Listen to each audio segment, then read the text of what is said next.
अस्सलाम वालेकुम एवरीवन जी, मैं Shujaat Ali medical lectures by Shujaat से। और आज हम कोर पल्मोनल को डिस्कस करने जा रहे हैं, जो कि एक इंटरनल मेडिसिन का बहुत अहम टॉपिक है।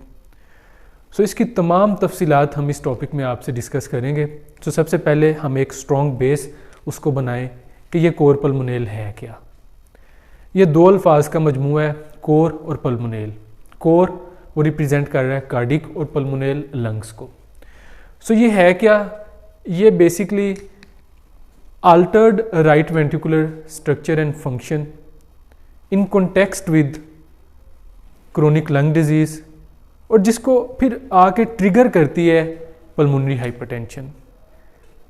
यानी कि राइट वेंट्रिकुलर का फेलियर उसके स्ट्रक्चरल फंक्शनल एनोमली हुई क्रोनिक पल्मोनरी लंग डिजीज़ की वजह से, और फिर उसको ट्रिगर कर दिया पल्मोनरी हाइपरटेंशन ने। ये है कोर पल्मोनल।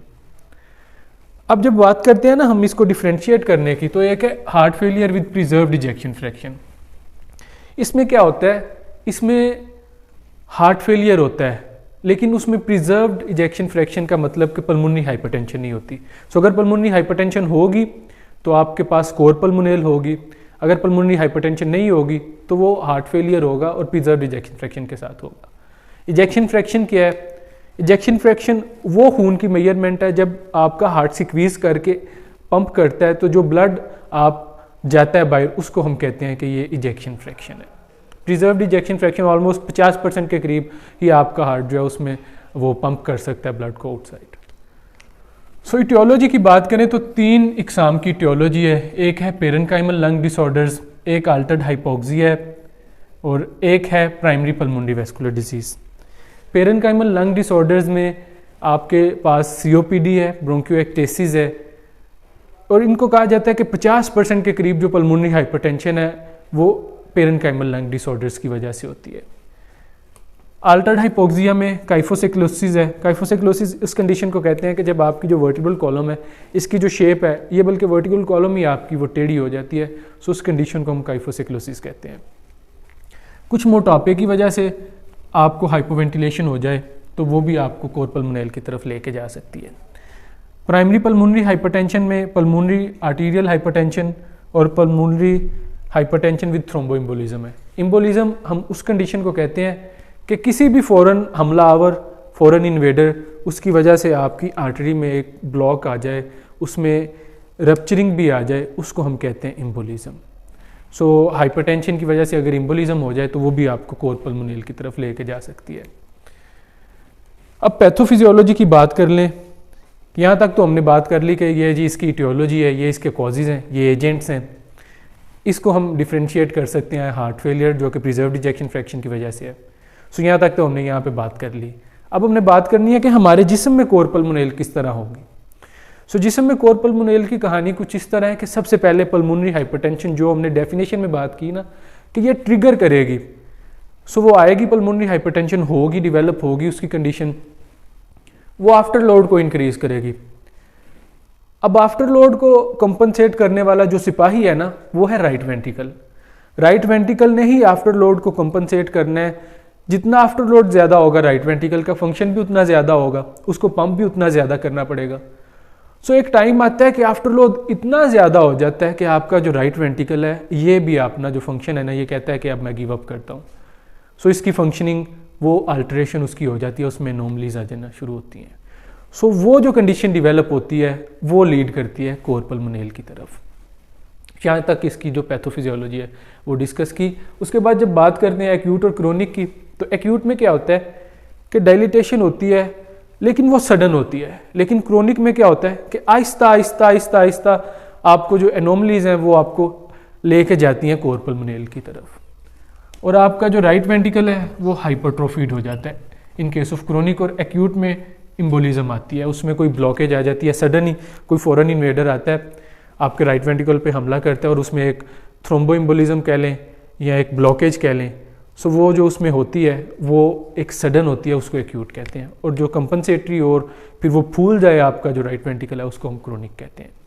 अब यहाँ तक हमने बात कर ली टाइप्स की भी, हमने बात कर ली पैथोफिजियोलॉजी की भी, इटियोलॉजी की भी। अब जो एक इंपॉर्टेंट कॉन्टेक्स्ट है वो है कि पल्मोनरी हाइपरटेंशन क्या है। दो अल्फाज का मजमूआ है, एक है पल्मोनरी जो कि आपके फेफड़ों से निकले, लंग्स से निकला, और एक है हाइपरटेंशन कि इंक्रीज बीपी। दो किस्म की सर्कुलेशन जिसमें होती है, एक है सिस्टेमिक और एक है पल्मोनरी। सिस्टेमिक का जब हम नॉर्मल बीपी करते हैं ना तो वो होता है 120/80, और इसी तरह पल्मोनरी में 16 से 20 मिलीमीटर ऑफ मर्करी, और कुछ किताबों में लिखा हुआ है कि अगर 25 से कम है तो नॉर्मल है, अगर 25 से ज़्यादा है तो वो आपकी जो कोर पल्मोनल की कंडीशन है ये डेवलप कर गई है। सो इसको डायग्नोज करने के लिए ना हम पल्मोनरी वेज कैपिलरी प्रेशर ये मेजर करते हैं। ये क्या होता है कि जब हम फेफड़े को ओपन करें ना, उसका ओवरव्यू देखने के लिए, उसको इनसाइड उसकी कंप्लीट जाने, तो हम पल्मोनरी वेज प्रेशर मेजर करते हैं। हम एक वायर की मदद से हम उसके डीप इनसाइड जाके जो अंदर की कैपिलरीज हैं हम वहाँ तक जाके वहाँ से प्रेशर मेजर करते हैं ताकि एक एक्यूरेट वैल्यू हमारे पास आए। सो जो वो वैल्यू हमें बताया कि वो एक एक्यूरेट मेजरमेंट के साथ इस पल्मोनरी हाइपरटेंशन को हम डायग्नोस करते हैं। जब हम ब्लड प्रेशर की बात करते हैं तो ब्लड प्रेशर हमने फार्माकोलॉजी में भी पढ़ा था, कार्डिक आउटपुट और पेरिफेरल वैस्कुलर रेजिस्टेंस, कि जितना कार्डिक आउटपुट ज़्यादा होगा जाहिर बात है वो ब्लड प्रेशर भी उतना ज़्यादा होगा। और इसके सेम है कि जितनी आपकी वेन्स में वैस्कुलर रेजिस्टेंस होगी, काम खून को उतना ज़्यादा जो है ना वो इंक्रीज करना पड़ेगा। क्लिनिकल फीचर्स हम इस तरह करते हैं कि हम कोर पल्मोनल और पल्मोनरी हाइपरटेंशन इनको आपस में हम रख के कंपेयर करते हैं। क्लिनिकल फीचर्स पल्मोनरी हाइपरटेंशन की हाइपोक्सिया है, फटीग है, पैरास्टर्नल साइंस है। इन्वेस्टिगेशन में ईसीजी है, एक्सरे है और राइट हार्ट कैथराइजेशन है, और ट्रीटमेंट सिल्डेनाफिल, टिडनोफिल, कैल्शियम चैनल ब्लॉकर्स हैं। लेकिन इसकी क्लिनिकल फीचर्स, साइंस और सिम्टम्स अहम है कोर पल्मोनल की। इसमें क्या होता है कि राइट वेंट्रिकल स्टर्नल बॉर्डर के साथ ना जब आप ऐसे देखते हो पेशेंट को, सो आपको एक बीट सुनाई देती है, आपको कुछ हिलता हुआ दिखाई देता है, सो वो होती है उसका राइट वेंट्रिकल। सो वो आप मेजर कर सकते हो, वो आप देख भी सकते हो। सो ये एक होता है, एक इसकी जक्स्टावीनस पल्स इंक्रीज होती है और पल्पिटेशन होती है इस मरीज़ में। और सिम्टम्स में डिस्पनिया होता है, शॉर्टनेस ऑफ ब्रीथ, और इसकी तरह एसाइटीज़ है और एडिमा हो जाता है लोअर एक्सट्रीमिटीज़ का, जिसमें फुट एडिमा, एंकल एडिमा, ये मोस्ट कॉमन इसकी सिम्टम्स हैं। सो यहाँ तक अगर ओवरव्यू की बात करें तो हमने इसकी डेफिनेशन, हमने इसको heart failure, preserve ejection fraction से कंपैरिजन किया, इटियोलॉजी के 3 फैक्टर्स डिस्कस किए, साथ ही साथ पैथोलॉजी भी हमने डिस्कस की। उसके बाद हमने उसकी टाइप्स को डिस्कस करके पल्मोनरी हाइपरटेंशन और उसकी क्लिनिकल फीचर्स को भी डिटेल से डिस्कस किया। अगर हम इनके देखें कि डायग्नोस कैसे करना है, ट्रीट कैसे करना है कोर पल्मोनल के मरीज़ को।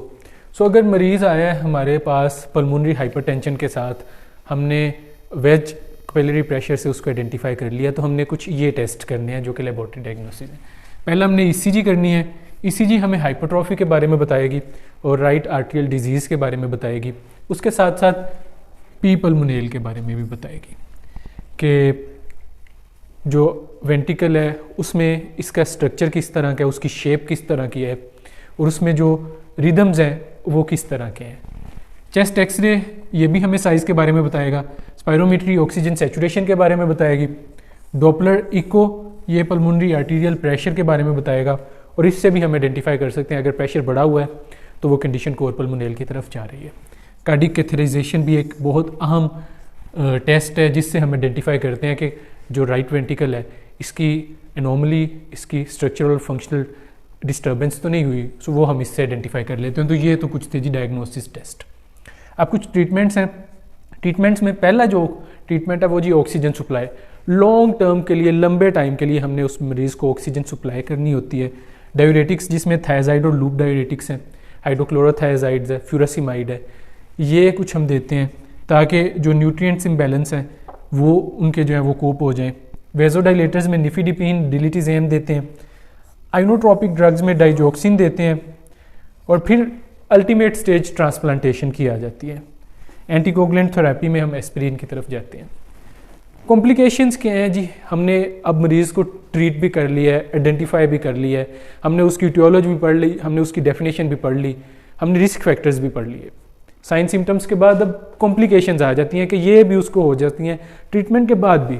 सो वो है जी कि उसकी पल्मोनरी आर्टरी वो इनलार्ज हो जाएगी, मरीज़ शॉक में भी चला जाता है, कुछ उनकी इम्यूनिटी पे डिपेंडेंट है, और कुछ तो अल्टीमेटली डेथ हो जाती है, फाइब्रोसिस, और जो वॉल्व हैं वो इस तरह उनके डैमेज होते हैं, इतनी सिवेरिटी होती है कि मरीज़ जो है वो डेथ की तरफ भी चला जाता है। सो ये 3-4 कॉम्प्लिकेशन हैं। जो मेजर है वो पल्मोनरी आर्टरी इनलार्जमेंट है। अब डिफरेंशियल डायग्नोसिस क्या है? एक मरीज़ हमारे पास आया है, हमने उसका एग्जामिनेशन किया है, हमने उसकी लेबॉर्ट्री डायग्नोस्टिक की है, लेकिन कुछ 3-4 डिफरेंशियल डायग्नोसिस हैं। अगर ये हैं तो मेजर चांस है वेस्ट अमाउंट में कि कोर पल्मोनेल की तरफ सिचुएशन जा रही है। सो हमने उसको इन ड्रग्स के साथ हमने कॉम्पनसेट करना है, मैनेजमेंट करनी है, उसकी लाइफस्टाइल में मॉडिफिकेशन, डाइट में मॉडिफिकेशन करके, उसका जो इन्वायरमेंटल मॉडिफिकेशन है, उसके इर्द गिर्द के लोग उनको कहना है कि इसको प्रमोट करें कि ये अपनी एक्टिविटी को बढ़ाए। सो पहली है congestive cardiac failure, ventricular septal defect, primary pulmonary hypertension, pulmonary wall stenosis.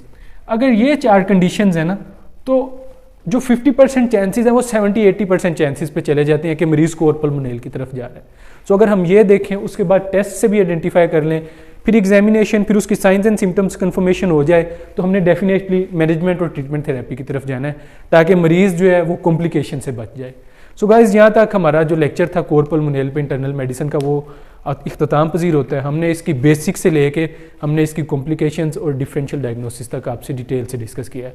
उम्मीद है कि आप लोगों को ये पसंद आया होगा, समझ भी आया होगा। किसी भी किस्म की क्वेरी की सूरत में आप मुझे डायरेक्टली पूछ सकते हैं, I will be there for you. And पे आप लोगों से एक छोटी सी रिक्वेस्ट है that if you are new to medicos lectures by Shujaat, then don't forget subscribe medicos lectures by Shujaat. Thanks so much guys.